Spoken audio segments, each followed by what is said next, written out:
Hello दोस्तों, मैं जाकिर हुसैन आपकी जेडएस क्लास में स्वागत करता हूं।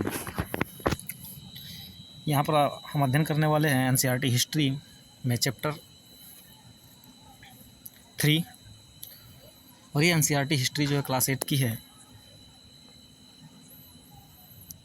और इस क्लास 8 के चैप्टर 3 में क्या दिया है, तो दिया है इसमें कि ग्रामीण क्षेत्र पर शासन चलाना। ब्रिटिश शासक जो है कैसे ग्रामीण क्षेत्रों पर क्या करते हैं, शासन चलाते हैं, उनके बारे में हम लोग अध्ययन करेंगे। तो सबसे पहले बात है कि कंपनी दीवान बन गई। कंपनी दीवान कैसे बनी, आइए देखते हैं। जब बात 12 अगस्त 1765 को क्या है कि उस समय जो मुग़ल बादशाह ने ईस्ट इंडिया कंपनी को बंगाल का दीवान तैनात किया। 12 अगस्त 1765 को मुग़ल बादशाह ने ईस्ट इंडिया कंपनी को बंगाल का क्या बना दिया, दीवान तैनात कर दिया। और देखिए, जब तैनात कर दिया तो घटना क्या घटित हुई होगी कि यह घटना मुट्ठी भर अंग्रेज़ों और हिंदुस्तानियों की मौजूदगी में रॉबर्ट क्लाइव के तंबू में घटी होगी।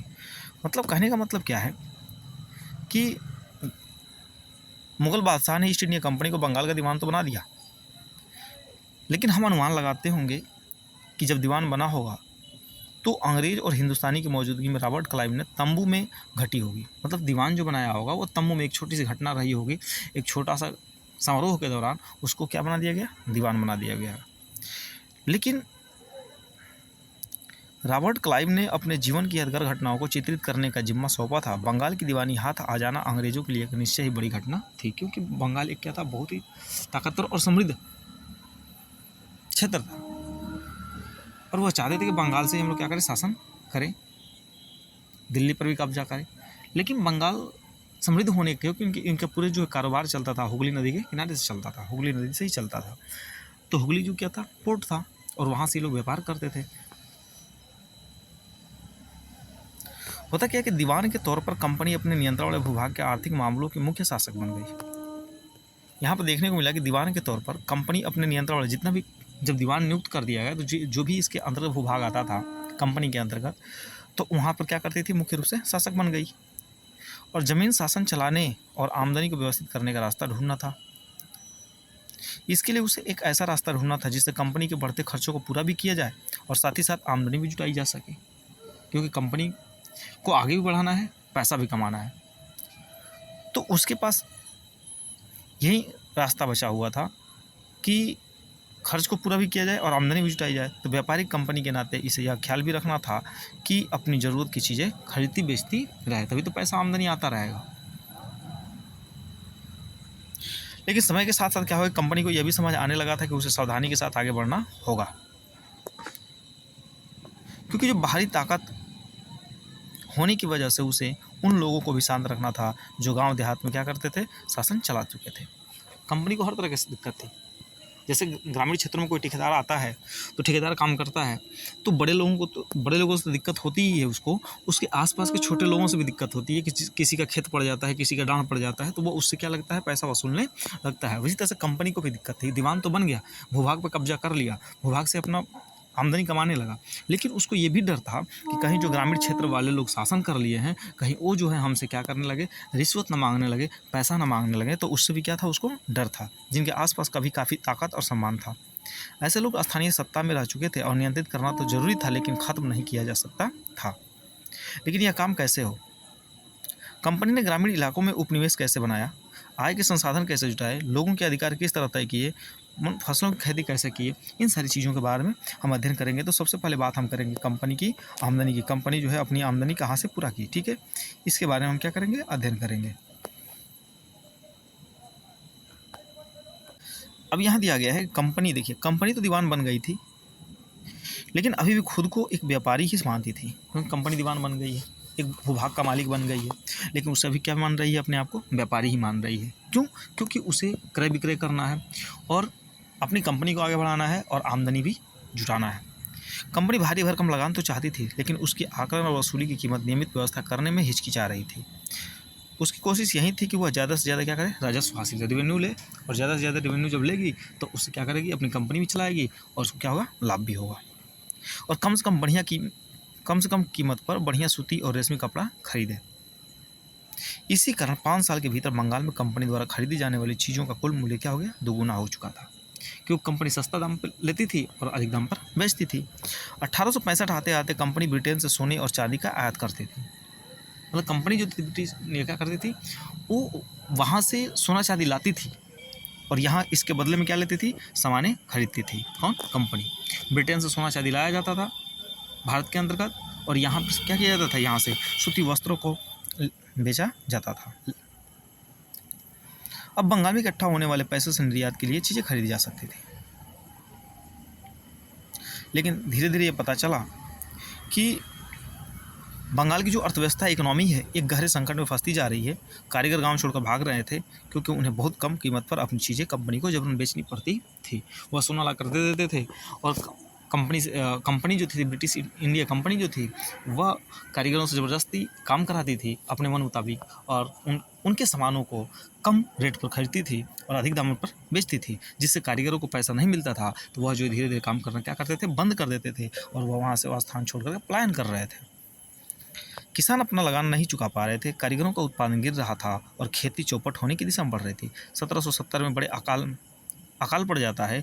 बंगाल में 1 करोड़ लोगों की मौत को नींद सुला जाता है। बताइए 1770 के अंतर्गत जो थी अकाल पड़ती है, जिसमें 1 करोड़ लोग मारे जाते हैं और इस अकाल में लगभग 1/3 आबादी क्या हो गई, समाप्त हो गई बंगाल की। अब हम देखते हैं कि खेती में सुधार की ज़रूरत है। अब उन्होंने सोचा, ब्रिटिश इंडिया गवर्नमेंट ने सोचा कि यदि हमें अपने बनाना है तो हमें खेतों में क्या करनी होगी, सुधार करनी होगी। खेतों की बुआई कटाई, ठीक है, इन सब में क्या करने की ज़रूरत है, सुधार करने की ज़रूरत है। अगर अर्थव्यवस्था संकट में थी तो कंपनी अपनी राजस्व आय के बारे में आश्वस्त रह सकती थी। कंपनी के ज़्यादातर अफसरों को यह लगने लगा था कि ज़मीन में निवेश करना और खेती में सुधार लाना जरूरी है, क्योंकि खेती में सुधार करने की ज़रूरत है तो ज़मीन में सुधार करना पड़ेगा। लेकिन इस बातों पर क्या चले, 200 दशक तक बहस चलती रही। आखिरकार कंपनी ने 1793 में अस्थायी बंदोबस्त लागू किया। तो अस्थायी बंदोबस्त कब आ रहा है, 1793 ईस्वी में। इस बंदोबस्त की शर्तों के हिसाब से राजाओं और तालुकदारों के जमींदारों के रूप में मान्यता दी गई। जो राजा थे, जो तालुकदार थे, उनको क्या की जाती है, मान्यता दी जाती है। मान्यता क्या है कि उन्हें किसानों से लगान वसूलने और कंपनी को राजस्व चुकाने का जिम्मा सौंप दिया गया। कंपनी क्या करती है, अस्थायी बंदोबस्त लाती है और यह बंदोबस्त जो है राजाओं को दे देती है, तालुकदारों को दे देती है, ठीक ना, सामंत जो हुआ थे उनको दे देती है और देने के बाद कहती है कि आपको किसानों से क्या करना है, कर वसूलना है और कर वसूल करके हम क्या करना है, पहुँचाना है। ये कंपनी किसको दे देती है, राजाओं को, और जो तालुकदार थे उनको दे देती है कि आप किसानों से क्या करेंगे, टैक्स वसूलेंगे और उस टैक्स को हमारे पास क्या करेंगे, पहुँचाएंगे। अब देखिए उसकी उस चुकाई जाने वाली राशि अस्थायी रूप से तय कर दी गई। क्या करती है कंपनी, जो है एक निश्चित पैसा जो है निर्धारित कर देती है कि आपको जो है किसानों से इतना पैसा लेना है और हमें क्या करना है, चुका देना है। लेकिन अब क्या करता है कि जब अस्थायी रूप से इतना जब पैसा फिक्स कर दिया जाता है तो कम जो सामंत हुआ करते थे, जो तालुकदार हुआ करते थे, जो जमींदार हुआ करते थे, साथ ही साथ जो राजा हुआ करते थे, अब किसानों से क्या करते थे, तय की गई कंपनी के मुताबिक तय की गई पैसों से ज़्यादा पैसे क्या करते थे, उनसे वसूलते थे।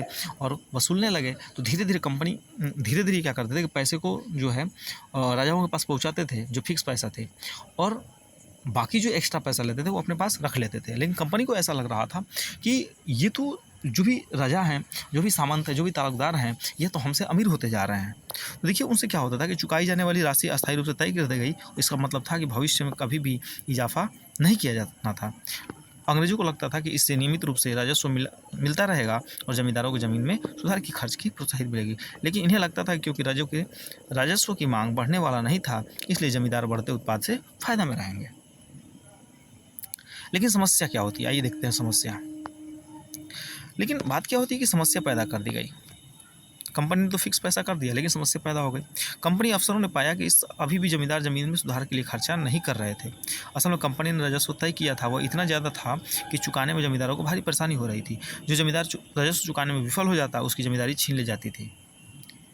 जो भी राजा थे, जो भी तालुकदार थे, जब किसान फिक्स किए गए, कंपनी के द्वारा फिक्स किए गए पैसे को नहीं दे पाता था तो उससे ज़मीन क्या की जाती थी, राजाओं के द्वारा तालुकदार जो थे उनसे ज़मीन छीन लिया जाता था और बहुत सारी जमींदारियों को कंपनी को बाकायदा नीलाम कर चुकी थी। अब यहाँ देखते हैं कि 19वीं सदी के पहले दशक में, ठीक है, 19वीं सदी के 19वीं सदी के पहले दशक तक हालात बदल चुके थे। बाजार में कीमतें बढ़ी और धीरे धीरे खेती की विस्तार होने लगा, जिससे जमींदारों की आमदनी में तो सुधार हुआ, लेकिन कंपनी को कोई फायदा नहीं हुआ, क्योंकि कंपनी तो हमेशा के लिए राजस्व तय कर चुकी थी। वह राजस्व में वृद्धि नहीं करना चाहती थी। लेकिन राजस्व में वृद्धि तो नहीं करना चाहते, लेकिन राजा थे, सामंत थे, जो तालुकदार थे, वह क्या कर रहे थे? पैसे बढ़ा करके उनसे किसानों से पैसा वसूल रहे थे। लेकिन जमींदारों को अभी भी ज़मीन की बेहतरीन कोई दिलचस्पी नहीं थी, क्योंकि बंदोबस्त की शुरुआती सालों में ही अपनी ज़मीन जो गंवा चुके थे, जो बचे रह गए थे, उन्हें बिना परेशानी के, ठीक ना, निवेश का खतरा उठाए आमदनी की उम्मीद दिखाई दे रही थी।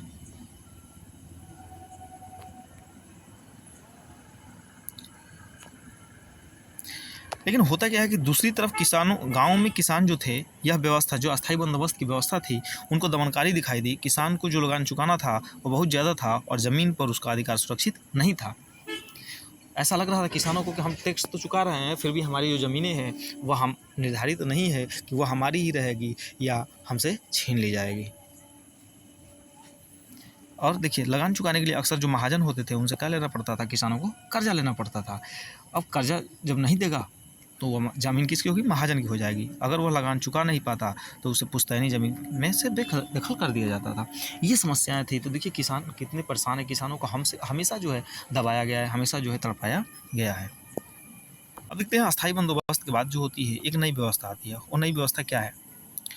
19वीं सदी की शुरुआत में कंपनी के बहुत सारे अधिकारियों को इस बात का यकीन हो चुका था कि राजस्व बंदोबस्त में दोबारा बदलाव लाना जरूरी है। जब कंपनी को शासन, व्यापार और अपने खर्चे चलाने के लिए पैसे की ज़रूरत हो तो वह अस्थायी रूप से राजस्व तय करके काम कैसे चला सकती है। मतलब वह चाहती थी कि देखिए, यदि यह हमारा अस्थायी बंदोबस्त प्रक्रिया जो है यदि चलता है तो ठीक है, नहीं तो हम कहीं ना कहीं क्या करेंगे? परिवर्तन करेंगे, क्योंकि हमें तो आखिर में इसी राजस्व से ही चलना है और कंपनी को भी आगे बढ़ाना है और आमदनी भी कमाना है। लेकिन होगा क्या? बात हम कर रहे हैं बंगाल प्रेसिडेंसी की। बंगाल प्रेसिडेंसी के उत्तरी पश्चिमी प्रांतों में, ठीक ना, के लिए होल्ट मैकेंजी नामक अंग्रेज ने एक नई व्यवस्था तैयार किया। अस्थायी बंदोबस्त के बाद क्या की जा रही है? एक मैकेंजी नामक अंग्रेज आता है और एक नई व्यवस्था तैयार करता है और उस व्यवस्था को 1822 में लागू किया गया। मैकेंजी को विश्वास था कि उत्तर भारतीय समाज में गांव एक महत्वपूर्ण सामाजिक संस्था है और उसको बचाए रखना चाहिए, क्योंकि ग्रामीण इलाकों से जो होते किसान जो होते ग्रामीण इलाकों से खेती करके और उन सारी चीज़ों को शहरों में ले जा करके बेचते हैं, सप्लाई करते हैं, चाहे वो किसी भी स्तर की चीज़ें हो। तो उसको लगा मैकेंजी को कि हमें गांव को बचाए रखना चाहिए, क्योंकि गांव ही जो है हमारी बहुत महत्वपूर्ण भूमिका निभाएगी। आदेश पर कलेक्टरों ने गांव-गांव का दौरा किया, ज़मीन की जांच की, खेती को मापा और समूहों को रीति रिवाजों को दर्जा दिया। गांव के एक खेत के अनुमानित राजस्व को जोड़कर हर गांव का समूह, ठीक ना, महल, ब्रिटिश राजस्व दस्तावेजों में महल एक राजस्व इकाई थी। महल क्या थी? राजस्व इकाई है।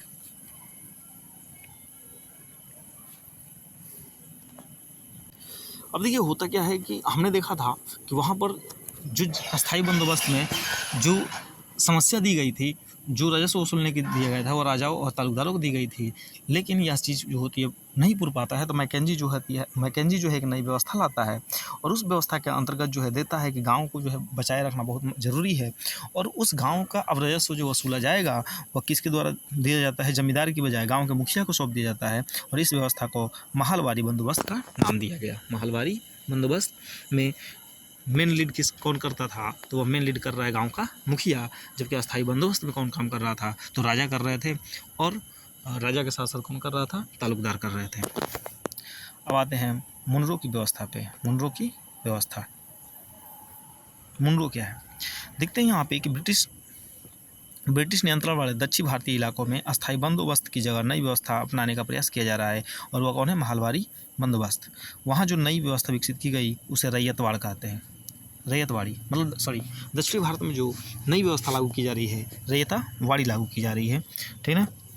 अब रैयतवाड़ी के अंदर कौन है? कैप्टन अलेक्जेंडर रीड ने, कैप्टन अलेक्जेंडर है। कौन है? Captain Alexander. और कैप्टन अलेक्जेंडर क्या करेगा?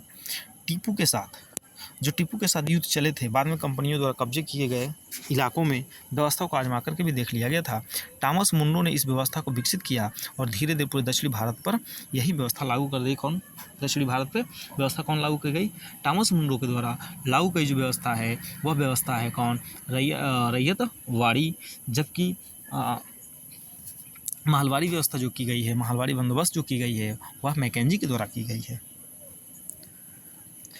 यहाँ पे करके रीडो मुनरो को लगता था कि दक्षिणी में परंपरागत जमींदार नहीं थे, इसलिए उनका तर्क था कि सीधे किसानों से बंदोबस्त करना चाहिए और पीढ़ियों से ज़मीन की खेती करते आ रहे हैं। राजस्व आकलन में उनके खेतों को सावधानीपूर्वक, ठीक ना, अलग से संरक्षण किया जाना चाहिए। मुनरो का मानना था कि अंग्रेज के पिता की भांति किसान की रक्षा करनी चाहिए।